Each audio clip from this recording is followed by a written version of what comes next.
Hello everybody, today is Friday, July 14th. It's 5 o'clock p.m., about an hour after the regular session closed. I'm just getting around to making today's video. Before I begin, first the required disclaimer. Okay, so on my time and sales, you can see the last settlement trades. On this one, I got the bonds here, but anyway, it's just a few minutes after the last settlement trades went off. Interesting day for the auto trader today. First up, once again, I've been talking about the DAX hitting its goal, and today it hit its goal with positive slippage. We had 3 winning trades in a row, and I have this set to start trading at the open of the London session, which is 3 a.m. Eastern Time.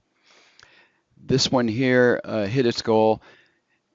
Interestingly, I wanted to bring over a historical chart of the DAX just to show you how accurate the trades can be in some cases when we're looking back. In this case, our order is a limit order at the close of the bar minus 4 ticks.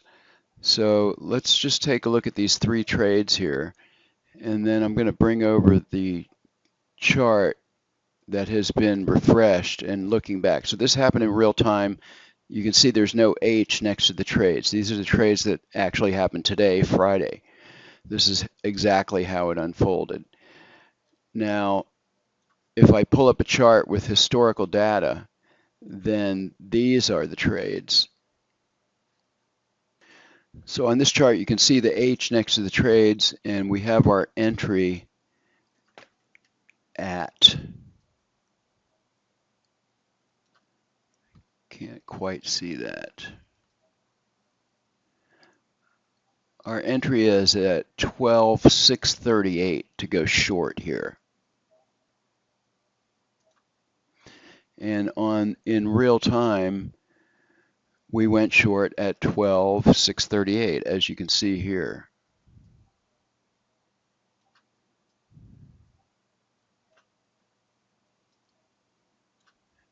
So our limit order was accurate on our entry. And then our first target was 126.13, and on this chart it was 126.13.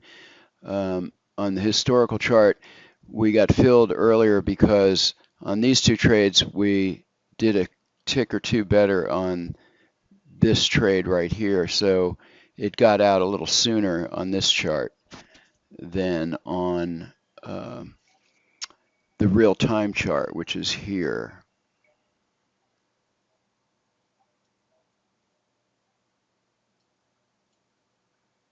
So on the real-time chart, our entry was 12,631, and here was 12,631, but our exit was 12,625, and our exit here was 12,624 and a half, actually a tick better on this one. And then here, our entry was the same, but our exit was a tick better.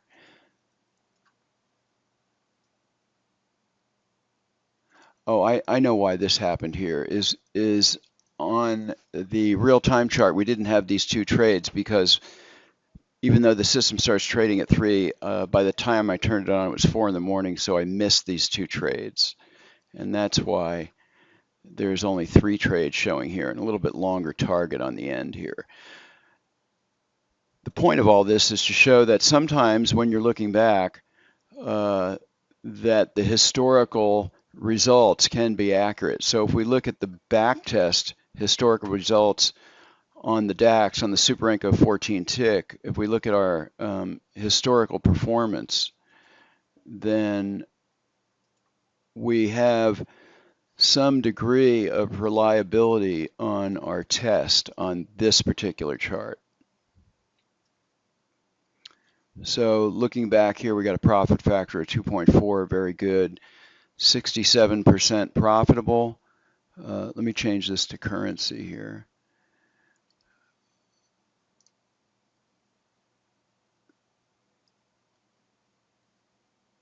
This is quite good. Max consecutive winners 14. Max consecutive losers only 5. That's very, very good. So this is pretty good. Our drawdown was 31.75. That's pretty low for the DAX. So anyway, this did pretty darn good. Here's our equity graph. We're not going back that far, only 10 days, but nevertheless, pretty good here.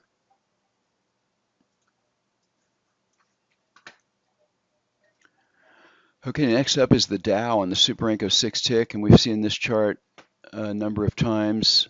Looks like we had 4 winners and 2 losers here, and you can see the winners considerably larger than the losers, doing 985 for the day, and I think the goal for this one is only 1,000.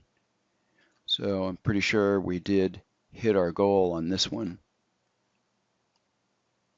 Okay, next up is the 30-year Treasury bond, and we had a single short trade that was good for 1,093.75.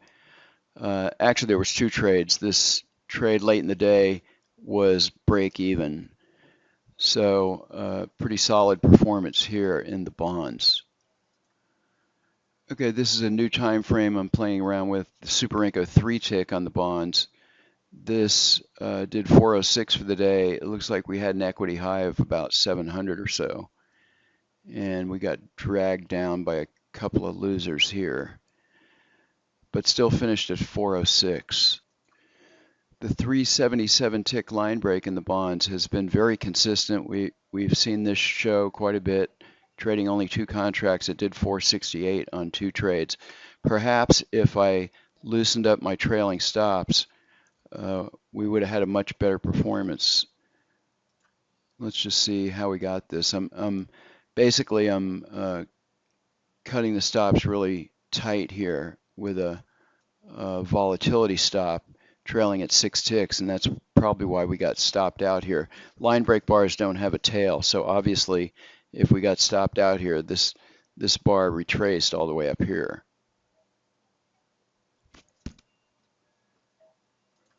Okay, the crude on the Super 10 tick, this is a new chart with our line break algorithm. This had a modest gain of 220, but it had an equity high of 850 or so. Next up is the E-mini S&P on a 5,000 tick line break. This had a single long trade here on 3 contracts and did 775 for the day, just catching this move here. That was it for the day. The E-mini S&P on a 987 tick line break did 525 for the day. A couple of winners, couple of losers, but also catching this breakout to the upside after the 11 o'clock hour.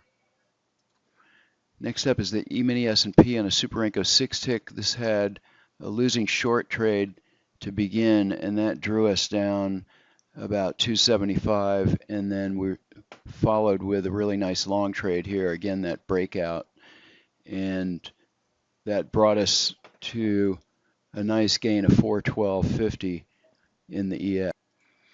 And then finally a $300 gain on the E-mini S&P on the Precision Renko 5 tick chart. Just a single, well, actually a small loser here, and then a single long trade there.